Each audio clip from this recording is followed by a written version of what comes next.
जय श्री कृष्णा दोस्तों। आज के वीडियो में हम सुनेंगे शरद पूर्णिमा व्रत कथा। शरद पूर्णिमा व्रत से जुड़ी एक पौराणिक कथा है। किसी नगर में एक साहूकार रहता था। उसकी 2 बेटियां थी जो हर महीने आने वाली पूर्णिमा का व्रत रखती थी। दरअसल इन दोनों बेटियों में बड़ी बेटी पूर्णिमा का व्रत तो पूरे विधि विधान से करती, लेकिन छोटी बेटी व्रत के नियमों का सही ढंग से पालन नहीं करती थी। ये बस व्रत के नाम पर खाना पूर्ति करती थी। साहूकार की दोनों बेटियां जैसे ही बड़ी हुईं, पिता ने दोनों का विवाह कर दिया। बड़ी बेटी के घर समय पर स्वस्थ संतान ने जन्म लिया। वहीं छोटी बेटी को संतान तो हुई, लेकिन उसकी संतान जन्म लेने के तुरंत बाद ही दम तोड़ दिया। इस तरह छोटी बेटी के साथ ये लगातार 2-3 बार हो गया। फिर उसने एक ब्राह्मण को बुलाकर अपनी पूरी कथा सुनाई और इसके उपचार में उपाय बताने के लिए कहा। ब्राह्मण ने उसकी सारी बात सुनी और कुछ प्रश्न पूछे। फिर कहा कि तुमने पूर्णिमा का व्रत तो किया है, लेकिन हमेशा अधूरा व्रत करती हो, इसीलिए तुम्हें व्रत का पूरा फल नहीं मिल रहा। दरअसल तुम्हें अधूरे व्रत का दोष लग रहा है। ब्राह्मण की बात सुनकर लड़की थोड़ी दुखी हुई। फिर उसने पूरे विधि विधान से पूर्णिमा व्रत करने का निर्णय लिया, लेकिन पूर्णिमा आने से पहले ही उसने एक बेटे को जन्म दिया। फिर से जन्म लेने के साथ ही बेटी की मृत्यु हो गई। हर बार ऐसी घटना से साहूकार की बेटी काफी दुखी हुई।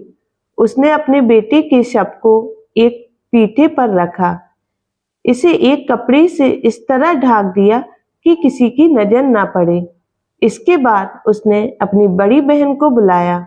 उन्हें बिठाने के लिए वही पीठा दे दिया। जैसे ही बड़ी बहन उस पीठे पर बैठने लगी तो उसके लहंगे का हिस्सा बच्चे में स्पर्श हुआ और वह जीवित होकर रोने लगा। बच्चे के रोने की आवाज सुनकर बड़ी बहन घबरा गई। फिर छोटी बहन को उसने डांट लगाई। बड़ी बहन ने क्रोधित होकर कहा कि ये तुमने क्या किया? क्या तुम मुझ पर बच्चे की हत्या का कलंक लगाना चाहती थी? मेरे बैठने से अगर बच्चे की मृत्यु हो जाती तो? बहन ने गुस्से को नियंत्रित करते हुए छोटी बहन बोली, यह बच्चा तो मरा हुआ था दीदी, तुम्हारे स्पर्श से ही यह पुनर्जीवित हुआ है। हर पूर्णिमा पर जो तुम व्रत और तपस्या करती हो, उसके कारण तुम्हें यह वरदान प्राप्त है और तुम पवित्र हो गई हो। दीदी, अब मैं भी तुम्हारी तरह शरद पूर्णिमा का व्रत विधि विधान से पूरा करूंगी। तभी से साहूकार की छोटी बेटी ने भी पूर्णिमा व्रत नियम अनुसार करने लगी। इसके बाद इस व्रत के महत्व और फल का प्रचार पूरे नगर में प्रसिद्ध हुआ। जिस प्रकार माता लक्ष्मी और भगवान विष्णु ने साहूकार की बेटी की कामना पूरी कर सौभाग्य प्रदान किया, वैसे ही हम पर भी आपकी कृपा बनी रहे। हर महीने में पड़ने वाली पूर्णिमा तिथि पर व्रत करने से माँ लक्ष्मी और भगवान विष्णु की कृपा होती है। इसके अलावा चंद्रमा इस दिन अपनी 16 कलाओं से युक्त होता है। ऐसी मान्यता है कि आज की रात्रि में चंद्रमा की किरणों से अमृत की वर्षा होती है। इसलिए रात्रि में छत पर खीर बनाकर रख दी जाए और उसे छन्ने से ढक दिया जाए। चांदनी रात में पूरी रात खीर रखी रहे और सुबह उसे उठाकर प्रसाद के रूप में सभी को ग्रहण करना चाहिए।